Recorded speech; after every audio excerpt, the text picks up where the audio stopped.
Hello, আজকে হচ্ছে অনেক দিন পর যাচ্ছি হচ্ছে নিজের একটা কাজে। সেটা হচ্ছে যে জানি না কেন উইদাউট এনি মানে ডায়েট আর কি, প্রপার ডায়েট। জিমটাও সেরকমভাবে যাওয়া হচ্ছে না, একবার আধবার যাচ্ছি, হচ্ছে না, কিন্তু তাতেও ওয়েটটা পাটপাট করে নেমে যাচ্ছে। তো ডাক্তার দেখালাম, ডাক্তার বলছে তোমার মাসেল লস হচ্ছে, প্রপার খাওয়া দাওয়া তুমি করছো না, তোমার মানে এই মাসেল লসটা যদি হতে থাকে আবার এরকম হতে পারে হুট করে আবার ওয়েট গেন, মানে ফ্যাট বেড়ে ওয়েট গেন হয়ে যাবে, এটাও হতে পারে। তো কেন হচ্ছে জানি না, এমনি এমনি এমনি এমনি মাসেল লস হচ্ছে, খাওয়া দাওয়া ঠিকঠাক হচ্ছে না। তো অনেকদিন ধরে ভাবছি যে একটা প্রপার ডায়েটিশিয়ান দেখাতে হবে। তো ফাইনালি একজনকে আমি দেখাতে আজকে যাচ্ছি, যিনি হচ্ছেন মানে যার সাথে কনসাল্ট করতে যাচ্ছি হচ্ছে লেক টাউনে। তো অনেকদিন ধরে ভেবেছিলাম দেখাবো, কেন অনেক কি বলবো, বড় বড় অ্যাক্ট্রেসরা, অনেক বড় বড় ভালো ভালো শিল্পীরা ওনার কাছে যায়, আমি আপডেট দেখেছিলাম। তো ফাইনালি ওনার কাছে আজকে আমি কনসালটেশনের জন্য যাচ্ছি। তো যদি পসিবল হয় আমি হচ্ছে উনি কি কি সাজেস্ট করছে বা কি কি বলছে এটা শেয়ার করবো যদি পসিবল হয়। তো ফাইনালি আমি এসে গেছি হচ্ছে শাশ্বতী ম্যামের সামনে। তো পিছনে আমি অলরেডি ঢুকে, আমি তোমার ফেসবুকে দেখেছি যে তোমার কাছে প্রচুর মানুষ এসছে, আমি পিছনে ফটোগুলো দেখতে পাচ্ছি যে সবাই এসছে, আমি ফেসবুক থেকে দেখেছি। আমি এখন জানতে পারলাম আমার বন্ধুরাও তোমার কাছ থেকে নিয়েছিল ডায়েট চার্ট, তো দ্যাটস ওয়াই। যাই হোক, এবার হচ্ছে আমার মেন যেটা কথা হচ্ছে যে আমি এখন আমার ওয়েট আছে ধরো 61-62 এর মধ্যে, ঠিক আছে। এবার আমাকে মোটামুটি 7-8 কিলো মতো কমাতে হবে উইদিন 2 to 3 months। সেটা কি পসিবল আগে বলো? ডেফিনেটলি 2 to 3 মান্থস তো অনেকটা মানে বেশি সময় দিচ্ছ আমাকে। আরো আগে হয়ে যাবে, 6-7 কেজি 2 মাসের মধ্যে আরামসে হয়ে যাবে। এবার আমার সমস্যাটা হচ্ছে আমি প্রথমে ভাবছিলাম বোধহয় আমি এমনি রোগা হচ্ছি, ঠিক আছে। মানে আমি হঠাৎ করে দেখলাম যে ওয়েট নামছে। আমার ধরো ফেব্রুয়ারি মাস বা জানুয়ারির এন্ডিং এর দিকে ফটোস বগেরা দেখলে বুঝতে পারবে আমি প্রচন্ড হেলদি ছিলাম, ঠিক আছে। মানে তখন প্রায় 67-68 এরকম ওয়েট ছিল, ঠিক আছে। এবার আমি ভাবলাম ওয়েট লসটা এমনি হচ্ছে, এবার আমি ডক্টর দেখালাম যে কেন হচ্ছে। এবার ওখান থেকে ওটা বেরোলো যে আমার মাসেল লস হচ্ছে, মানে প্রপার একদম সুস্থভাবে ওয়েট লস আমার হচ্ছে না। তো আমাকে ডাক্তার ভয় দেখিয়ে দিয়েছে, বলে এরকম যদি হয় তাহলে কিন্তু তোমার আবার হুট করে মোটাও হয়ে যেতে পারো, মানে ফ্যাটটা ধরে নিয়ে তুমি মোটাও হয়ে যেতে পারো। তো তার জন্য হুটোপাটা করে তোমার কাছে আসা। আমাকে এবার বলো যে মানে প্রপার হেলদি ওয়েতে আমার খাবার দাবারে ঠিক থাকে না, কোনো টাইমিং ঠিক থাকে না, কখন বাড়ি থেকে বেরোবো কখন ঢুকবো কিছু ঠিক থাকে না, তারপরেও মেনটেন করতে হবে। তো সেটা কিভাবে কি পসিবল হবে তুমি আমাকে জাস্ট সেটা বলো। আচ্ছা দেখো, ব্যাপারটা কি হচ্ছে, তোমার তো মানে লাইফস্টাইলটা একটু ডিফারেন্ট। মানে তোমার ধরো গান রয়েছে, শো রয়েছে, তারপর একটু অনিয়মিত খাওয়া দাওয়ার রয়েছে। তো এই জিনিসটা থাকা সত্ত্বেও কিভাবে ডায়েটটাকে সাজানো যায় সেটাই আমরা স্ট্র্যাটেজিক্যালি প্ল্যান করবো, যাতে তোমার লাইফস্টাইলের সাথে খাপ খেয়ে যায় ডায়েটটা। নাকি তুমি ডায়েট করতে গিয়ে তোমার লাইফস্টাইলটাকে চেঞ্জ করতে হচ্ছে, সেরকম হবে না। ডায়েট খুব ইজি হবে। এবং আমি চেষ্টা করব তোমার এই যে শো থাকে, তুমি মানে বলছিলে যে দুপুরের পর থেকে তোমার পুরো বাইরে থাকে, মানে বেরোই ধরো 3:30-4টে দুপুরবেলা, বাইরে ফিরতে ফিরতে কখনো ভোর মানে 5:30-6টাও হয়ে যায়, কখনো খুব কপাল ভালো হলে হয়তো 1-2 আমি বাইরে ঢুকে যাই। এবার ওই পুরো টাইমটা স্প্যানটা আমার বাইরে থাকা, বেসিক্যালি যেটা মানে উল্টোটা, মানে সাধারণ মানুষের যে মানে সকালের যে টাইমিংটা সেটা তোমার আমার রাতের দিকে হচ্ছে। তো আমাদের ওইভাবেই সাজাতে হবে, ওইভাবেই সাজাতে হবে।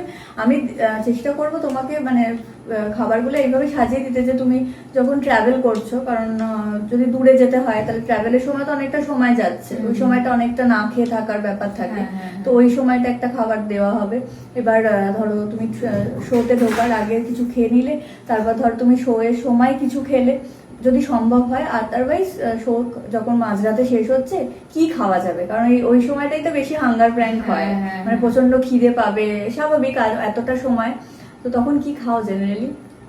আমি না মানে আমার যদি ডায়েটে থাকবো বা ডায়েট করবো মনে করি তাহলে আমি কিছু খাই না, এটা মা জানে। আমার ওই ব্যাপারটা নেই যে আমি ডায়েটে আছি কিন্তু আমার সামনে বসে কেউ একটা মাটন বিরিয়ানি খাচ্ছে আমি খাবো, এটা নেই।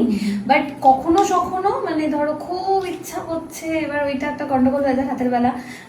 এবার যদি তুমি এতটা সময় না খেয়েই তোমাকে সেই না খেতে দিয়ে রাখবো না তো আমি, আচ্ছা আচ্ছা পেট ভরিয়ে রাখবো, তাহলে সারাক্ষণ কিছু না কিছু খেতে হবে। সারাক্ষণ কিছু না কিছু খেতে হবে না, বাট কিছু একটা যেটা অনেকক্ষণ পেটে থাকবে, আচ্ছা সেরকম ভাবে প্ল্যান করো। ওকে। কটার সময় ঘুম থেকে ওঠো? বাড়িতে যদি 4টে ফিরি মোটামুটি 11টা-11:30 বাজে ঘুম থেকে উঠতে। আর যদি আগের দিন কোনো কাজ না থাকে তাহলে 8টা-5টায় উঠে যাই। ওকে, 8টা-5টা নাগাদ উঠে যাও তুমি। তো দেন আমি ঘুম থেকে উঠে খেয়ে আবার ঘুমিয়ে পড়তে পারি? না, সেটা না করাটাই ভালো হবে, ওটা করবো না। তুমি আরামসে বলো না 11টায় ঘুম থেকে ওঠাটা কোনো ক্রাইম না, কারণ তুমি অলরেডি সারা রাত জেগে রয়েছে। হ্যাঁ, কারণ প্রপার ঘুমটাও তো খুব ইম্পর্টেন্ট না। ঘুম তো এটাই আমার মনে হয় তোমার সাথে হয়েছে। আই থিঙ্ক তুমি দেখো তো রিলেট করতে পারো কিনা আমার কথাটা। এই যে তুমি এতক্ষণ না খেয়ে রয়েছো, তারপরে তুমি খাওয়া দাওয়া ভুল হচ্ছে, ডিনারটা হেভি ইনটেক হচ্ছে, তারপর আসছো প্রপার ঘুমোচ্ছ না, একটুখানি ঘুমিয়ে আবার উঠে পড়ছো, কাঁচো দাচ্ছো আবার ঘুমোচ্ছো, এরকম স্লিপটা ভীষণ হ্যাম্পার। আর ঘুমাচ্ছি না, আমি দিনে একবারই ঘুমাই না। তাহলে সারাদিনে আর এখানেই অ্যান্সার লুকিয়ে আছে। তোমার স্ট্রেস হরমোন প্রচন্ড বেশি শরীরে, কর্টিসল হরমোন বেশি থাকবে, এত ঘুম কম, তার মধ্যে তোমার খাওয়া দাওয়া ঠিকঠাক হচ্ছে না, তো স্বাভাবিক মাসেল লস হয়েছে। একদমই ঠিক বলেছেন ডাক্তার। ডায়েটে প্রচুর প্রোটিন লাগবে। প্রোটিন তো নেই মনে হয়, খাও না। হ্যাঁ, মা ডিম সিদ্ধ করে রেডি করে রেখে দেয়, খা রে। আমি না ব্রেকফাস্ট করতে পছন্দ করি না। আমি আর একটা জিনিস বলছি, আমার ব্রেকফাস্ট করতে ভালো লাগে না। ঘুম থেকে উঠে আমার একটু চা দরকার হয়, মানে লাল চা। দুধ যেহেতু আমি ল্যাকটোজ ইনটলারেন্ট, দুধ খাই না, তো লাল চা আমার দরকার পড়ে, সাথে দুটো বিস্কিট। বাট তারপরে আর ব্রেকফাস্ট করতে আমার ইচ্ছা করে না, তারপরে একেবারে লাঞ্চে চলে যাই। যা শেডিউল, তাতে তুমি যদি ব্রেকফাস্ট না করো তোমার প্রচন্ড মানে সমস্যা হতে পারে। এক তো হচ্ছে গ্যাস্ট্রিক প্রবলেম, যেটা আস্তে আস্তে হচ্ছে, গ্যাস্ট্রিক প্রবলেম হবে, আর তার সাথে যেটা হবে তোমার প্রচন্ড মানে হরমোনাল ইমব্যালেন্স হবে, তার ফলে তোমার প্রচন্ড মুড সুইং করবে। ব্রেকফাস্ট যারা স্কিপ করে জানবে তাদের পুরো রুটিনটা গড়বড়। কারণ ব্রেকফাস্ট কতটাই তো বোঝছো যে মানে আমার ফাস্টিংটা আমি ভাঙছি থ্রু মানে খাবার, রুটিনটা এরকম ইররেগুলার ডায়েট। এবার তোমার স্ট্রেস ফ্যাক্টরটাও প্রচুর বেশি, তোমার একটা হরমোনাল ইমব্যালেন্স হচ্ছে, যে সিমটমস গুলো আমরা আলোচনা করলাম, তাতে একটা হরমোনাল ইমব্যালেন্স ডেফিনেটলি আমাদের হচ্ছে। এবার যেটা করতে হবে যে এই যে মাঝে মাঝে এতটা গ্যাপিং হয়ে যাচ্ছে খাবারে, তার জন্য আমি একটা মর্নিং ডিটক্স ড্রিঙ্ক দিচ্ছি। সেই ডিটক্স ড্রিঙ্কটা তুমি খাও। সেটা হচ্ছে জিরে 1/2 চামচ মতো, যেটা গোটা জিরে আমরা রান্নায় ফোড়নে ব্যবহার করি, সেই 1/2 চামচ জিরে, 1/2 চামচ মেথি, আর দারচিনির একটা ছোট স্ট্যান্ড মানে ছোট টুকরো 1 ইঞ্চ মতো 1 গ্লাস জলে রাত্রে ভিজিয়ে রাখবে। সকালে উঠে হালকা গরম করে ছেঁকে ওই জলটা খেতে হবে, ঠান্ডা করে। ওই গরম অবস্থাতে খাবে না। আচ্ছা। কোনো কিছুই তুমি খুব গরম অবস্থাতে খাবে না, ঠিক আছে? তারপর তোমার যদি চা খাওয়ার নেশা থাকে তুমি চা খেতে পারো, ইটস অপশনাল। চা কফি ইজ অপশনাল। যদি খেতে চাও তাহলে খাবে, নাহলে খাবে না, একেবারে স্কিপ করবে। এবার তার সাথে যে বিস্কিট খাওয়ার যে নেশাটা, বিস্কিটটা টোটালি বন্ধ করে দিতে হবে। বিস্কিট যত ভালো কোম্পানিরই খাও না কেন, যত ভালো ওটস বিস্কিট, ডাইজেস্টিভ বিস্কিট, দে আর অল ময়দা। বেস যদি ময়দা না হয় তাহলে ওর গঠনটাই হবে না। তো সেই জন্য বিস্কিট টোটালি অফ। তার বদলে আমি প্রচুর ভালো জিনিস দিয়েছি। সাথে কি সুগার ফাগার এগুলো অফ করতে হবে? চিনি তো অ্যাভয়েড করতেই হবে। চিনি খাও না, খুব একটা না, ওই সকালে চাটাতে একটু হয়ে যায়। যদি চিনি চা খাও তাহলে চিনি ছাড়া খাবে। এখন দেখো সুগার ফ্রি আমি খেতে বলি না কাউকে, তবে তুমি স্টিভিয়া ইউজ করতে পারো। স্টিভিয়া অর্গানিক, মানে ওটা তো একটা মানে চিনি নয়, ওটাও মিষ্টি, মানে মানে তোমার কেমিক্যাল নয়, ওটা হচ্ছে একটা পাতা, সেই মানে পাতা থেকে যে আমরা মিষ্টতা যেটা পাচ্ছি সেটা ইউজ করতে হবে।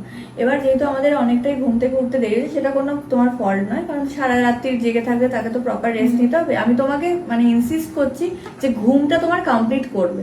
ওই খেতে হবে বলে উঠে পড়লাম, ডায়েট করছি, আমি তাড়াতাড়ি করে উঠে খেয়ে নিলাম, নিয়ে আবার শুয়ে পড়লাম, ওই রকম ডিস্টার্ব স্লিপ হলে কিন্তু স্ট্রেস আরো বাড়বে। ওই 10:30টার মধ্যে ওঠো ভাই, তাহলেই হবে। পারবে উঠতে? 10:30টায় ওঠো, দেন 11টা নাগাদ আমি ব্রেকফাস্ট 8 ঘন্টাই ঘুমাতে হয়, তাই তো? হ্যাঁ, 8 ঘন্টাই ঘুমোতে হয়। তুমি তো বাড়ি ফিরে যাও, বেশি চিন্তা না করে ঘুমিয়ে পড়বে, ঠিক আছে? ঘুমিয়ে পড়বে। আর তার আগে তোমাকে আমি একটা মানে পুরো কমপ্লিট হয়ে যাওয়ার পর তোমাকে আমি একটা ব্রিদিং এক্সারসাইজ শিখিয়ে দেবো, যেটা তোমার বডিকে কাম করবে, আর সাথে সাথে ঘুম এসে যাবে। মানে সত্যি এটা হয়, ঘুম আসে? হ্যাঁ, ঘুম এসে যায়। তাহলে এটা আমার খুব দরকার। আমি জানো না, আমি কখনোই ফোন ঘাটবে না। ফোন ঘাটলে তুমি জীবনে ঘুমোতেও পারবে না, আর সবটাই নষ্ট, বিশ্বাস করো। এই ফোন জানো তো, একটা পিসিওডি আমাদের যে মানে এখন 100টার মধ্যে 90টা মেয়ের পিসিওডি আছে, হ্যাঁ, ওভারি। আর সেটার যে মানে এগুলো এখনো পর্যন্ত কিছু প্রমাণ হয়নি যে কি কারণে পিসিওডি হতে পারে, কিন্তু একটা অন্য রিসার্চে দেখা দিয়েছে যে একটা অন্যতম কারণ হচ্ছে এই রাত জেগে মোবাইল ঘাঁটা। না, আমি রাত থেকে মোবাইল ঘাঁটি না, আমি গল্প চালিয়ে রাখি আর হাঁ করে তাকিয়ে থাকি, ঘুম আমার আসে না। হাঁ করে তাকাবে না, তুমি ঘুমাবে। এবার সকালে ব্রেকফাস্টে আমি তোমাকে ইজি অপশন দিয়েছি যাতে কাকিমাকে তুমি না খাটাতে পারো বেশি। তো প্রথমে একটা স্মুদি টাইপের দিয়েছি। তোমার শরীরে যেটা সমস্ত মানে বেশি ঘাটতি, দ্যাট ইজ আয়রনের ঘাটতি রয়েছে তোমার, যেটা তোমার ফেস থেকে বোঝা যাচ্ছে। আর সেকেন্ড হচ্ছে তোমার প্রোটিনের অস্বাভাবিক ঘাটতি, অস্বাভাবিক ঘাটতি। ডায়েট চার্ট পেয়ে গেছি, একদম ডিটক্স ড্রিঙ্কিং সব সমেত সুন্দর ডায়েট চার্ট। 1 মাস পরে তুমি কি করবে বলতে? এটা 1 মাস পরে আবার ডায়েট চার্টটা চেঞ্জ হবে, মানে আমি তোমাকে 1 মাস তোমাকে আমি পুরো ছবি তুলতে আমাকে তুলতে কোনো ব্যাপার না। না আমাকে একটা কথা বলো, তুমি প্রত্যেক সপ্তাহে হচ্ছে আমার থেকে আপডেট নেবে না প্রত্যেক দিন? দেখো হিসাব মতো আমার সব ক্লায়েন্টরা কিন্তু উইকলি বেসিসে ওয়েট আপডেট দেয়। আচ্ছা, সেটা আমি তোমার থেকেও এক্সপেক্ট করবো। Weekly তুমি আমাকে উইকলি জানাবে এবং আমি সেই হিসেবে তোমাকে গাইডেন্স দেবো যে কি করণীয় এরপর, ঠিক আছে? আর এই ডায়েট চার্টটা পুরো টোটালি 1 মান্থ পরে চেঞ্জ হবে। আচ্ছা, এই ডায়েটটা প্রপার ফলো করলে এগুলো কমে যাবে? হ্যাঁ, ওই সব কিছু দেখে আমি দিয়েছি তোমার, কিন্তু মানে ইঞ্চ লসটা দেখে দিয়েছি তোমার, যেটা এখন দরকার মেইন রিকোয়ারমেন্ট ইঞ্চ লস, কিছু কিছু পার্টিকুলার পোর্শনে কমানো। মাসেল তোমার গেইনিং এর দরকার, কারণ মাসেল প্রচন্ড এক্সস্টেড হয়েছে, তাই জন্য প্রোটিন মানে বেশি ওয়ালা ডায়েট হয়েছে। আর হচ্ছে যে কিছু নিউট্রিয়েন্টসেরও অনেক ঘাটতি ছিল, সেইভাবে চারটা বানিয়ে দিয়েছি। আর তোমাকে আমি যেটা আমি বেশি এমফাসাইজ করছি যে তোমার যে এই যে শো থাকে, এই যে এই সময়টা তুমি 4টের পর থেকে আনঅ্যাভেলেবেল থাকো, এই সময়টা যে একটা লং গ্যাপিং, এটা যে যেভাবে সাজিয়ে দিয়েছি খাবারটা, যে খাবার ক্যারি করতে, হ্যাঁ ওই খাবারটা অল্প কিছু, কিন্তু সেই জিনিসগুলো খেলে কিন্তু পেটটা আমি অনেক দেখেছি। হ্যাঁ ভর্তি থাকবে। মা কাল থেকে গুছিয়ে নিয়ে বেরোবে, লিখে দিচ্ছি তলায় তোমার নাম। এনিওয়েজ আমি 1 মাস পরে হচ্ছে আপডেট দেব নিজেকে যে কতটা রোগা হয়েছে। একদম একদম 1 মাস পরে আপডেট। তুমি বলেছো 2 মাস, তাই তো? হ্যাঁ, 2 মাসে তোমার পুরো ট্রান্সফরমেশন হয়ে যাবে ম্যাক্সিমাম। 2 মাস পরে ওই গানটা লাগাবো, मैं हीरोइन हूँ বলে একটা ভিডিও ছাড়বো। Already heroine. না, রোগা হতে হবে। Anyways thank you so much, খুব ভালো লাগলো না, খুব ইজি, মানে ডায়েট যতটা ইজি হয় সেটা তোমার সাথে কনসাল্ট করলে বোঝা গেল আর কি ব্যাপারটা।